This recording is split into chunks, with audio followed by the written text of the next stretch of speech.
command center sa Barangay Alang-Alang, Mandaue City gipa-upgrade. Dugang mga CCTV camera giinstalar.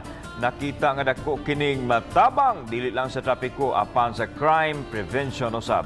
Ang detalye sa report ni Nico Serino.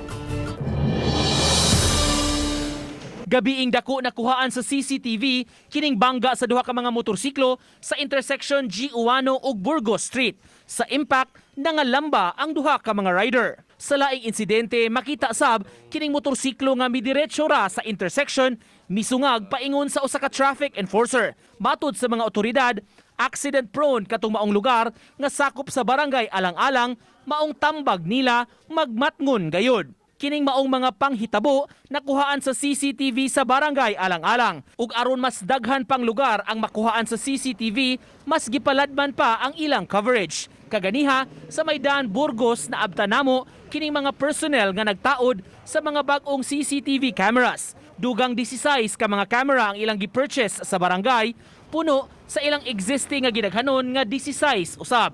We all know dili man gyud malukop ang tibuok Mandaue sa CCTV gikan sa city.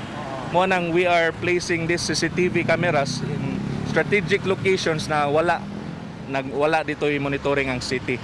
Then mo na atong gibutang. Matud ni Gubalani, dili lang sa dagan sa trapiko o aksidente ang makuhaan, lakip na sab sa kampanya kontra kriminalidad.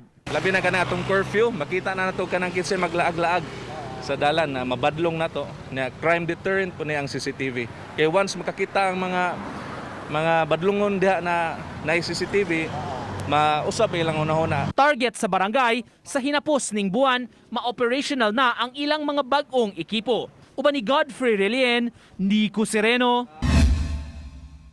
Balitang Bisdak.